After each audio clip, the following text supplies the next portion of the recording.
Hare Krishna, Hare Krishna, Hare Krishna. Bhagwadgita, chapter 2, verse 38. Before we start verse 38, let us discuss what we have discussed so far. Chapter 1, Arjuna Vishada Yoga. Arjuna does not want to fight the battle. Vishada, he is in a sorrowful state. Verse after verse, Arjuna put all his arguments. This continued up to verse 10 of second chapter also. Lord Krishna in between spoke only 2 verses. Otherwise, the whole chapter, first chapter, and up to 10, verse 1 to verse 10 of second chapter, only Arjuna Vishada.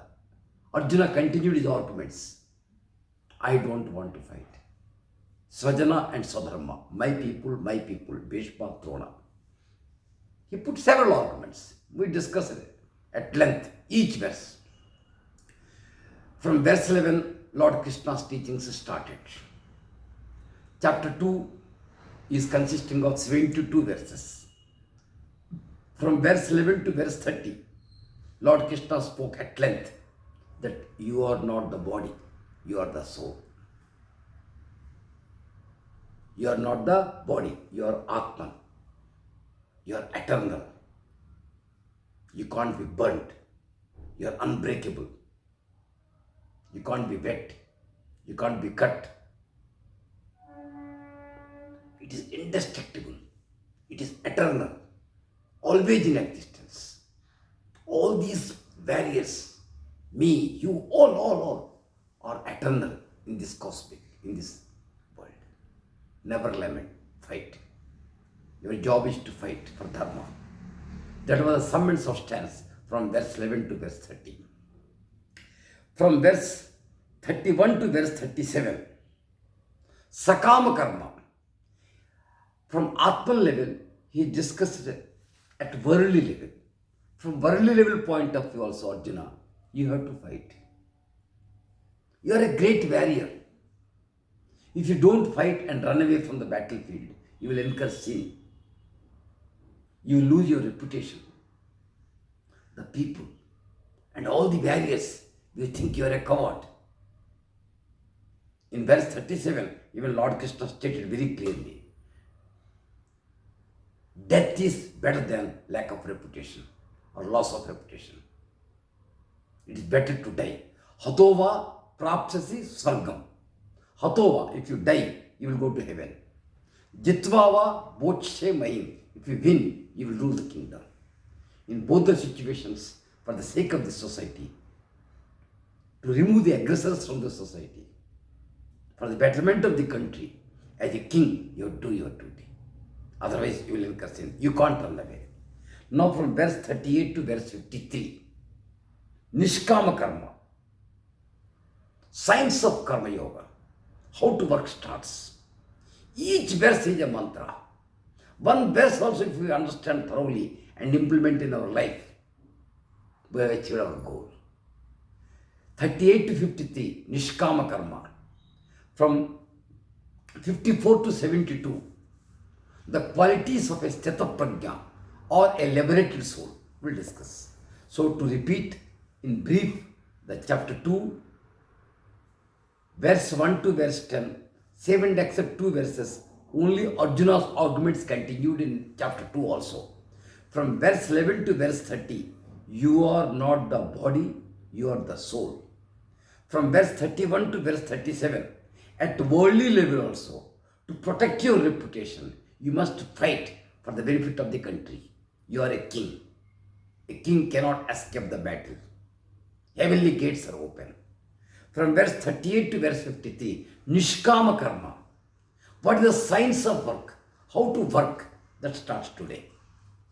From 54 to 72, the qualities of a liberated soul.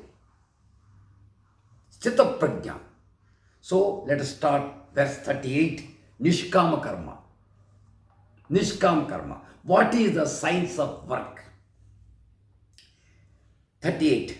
Sakadukhe same krutva labha labho jaya jayo tato yuddhaya yujyasva naivam papamavapyasi Sukha-dukhe same krutva. There are three pairs of opposites. One, sukha, dukkha. Two, labha, alabha. Three, jaya, apajaya. Sukha, dukkha, happiness and distress.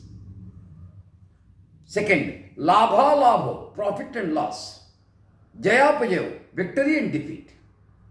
Maintain equanimity. These are the three pairs of opposites. In every work, this will happen. In this war, you may win, you may lose. In any work, if you win, there is happiness. If you lose, there is distress. If you win, there is profit. If you lose, there is a loss. You be above this. You work at Atman level. You concentrate on your work. Be above these three pairs of opposites. Again, I am repeating. Be above happiness and distress, profit or loss, victory or defeat, and fight. In our case, do your job. Are you giving your 100% in your job? That's the art, science of work as per verse 38 of Bhagwadgita. There will be no sinful reaction. There will be no sinful reaction. In every work, these two will be there. These three pairs are there in our day-to-day life also. Forget about Arjuna and Mahabharata war. Come to your day-to-day life. You are doing a work. It may be successful, it may not be successful. What is required according to this verse is, are you giving your 100% commitment or not and working or not? If yes, you will be successful because God is with you. Your concentration should not be on happiness and distress, profit or loss, victory or defeat. Your concentration should be on the input. Is it 100%? Is it 100%? Lord Krishna is telling, fight for the sake of fighting, without considering happiness or distress, loss or gain, victory or defeat. And by so doing, you shall never incur sin. Now directly Lord Krishna stated, Arjuna, please come forward and fight. It is a war to establish righteousness. Don't go by the considerations of victory or defeat. It is your job, it is your duty, do it. Everything performed in Krishna consciousness, there is only and only victory. There cannot be any defeat. Victory or defeat are only at material level.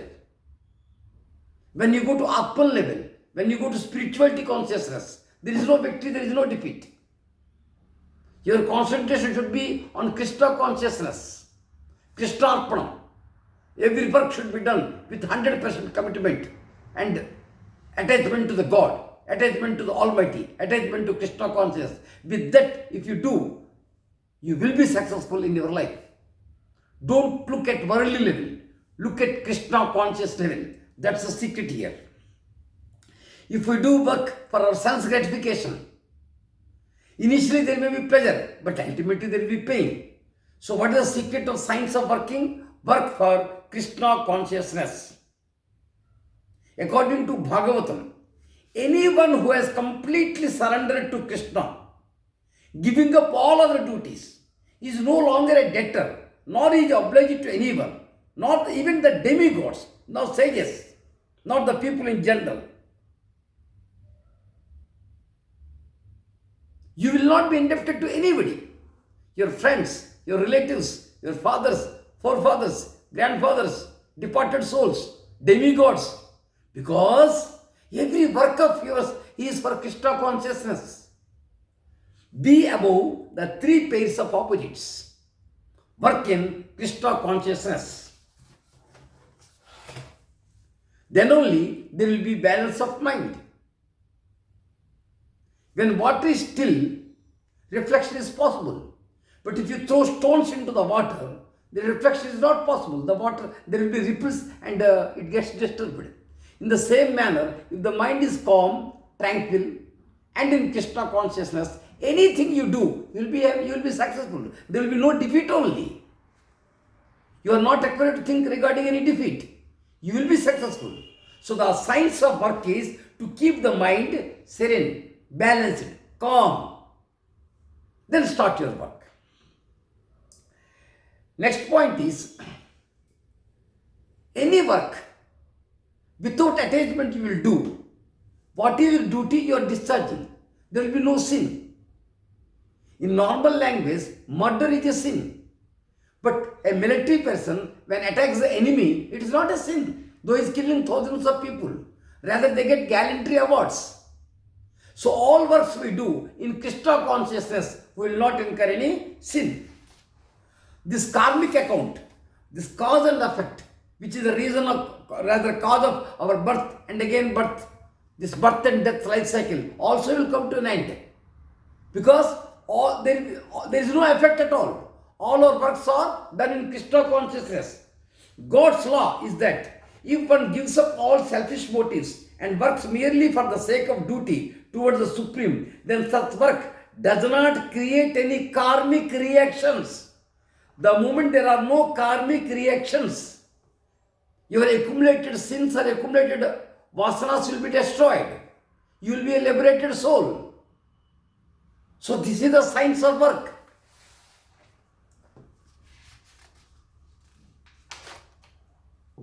If you go to an ocean, seashore, to take bath and wait there will be no waves, then only I will take the bath. It is never possible. There will be waves. We must know how to balance the waves and take bath in the sea. In the same manner, in life, there will be ups and there will be downs. We cannot allow our mind to be disturbed every time. Sometimes happy, sometimes distressed. Sometimes happy, sometimes distressed. No. Learn the art of taking bath in the seashore. In the same manner, let us keep the balance of mind and work in the life. Let us accept the truth. In a seashore, there will be waves. Waves will come, waves will go away. They met with the sea again. In the same manner in life, sometimes good days will come, sometimes bad days will come. Sometimes happiness will be there, sometimes distress will be there. What is required is to maintain tranquility, to maintain balance of mind. How? Work in Krishna consciousness. That will train your mind. Animals react instantly because they don't have the intellect. To human beings, God has given us the intellect. So anything happens, good or bad in the society, in the health or in our life, let's develop, let us rationalize, let us control our mind with the help of our intellect. Again, that is possible, provided we use our intellect. Animals have no intellect. Human beings have intellect. We should use our intellect.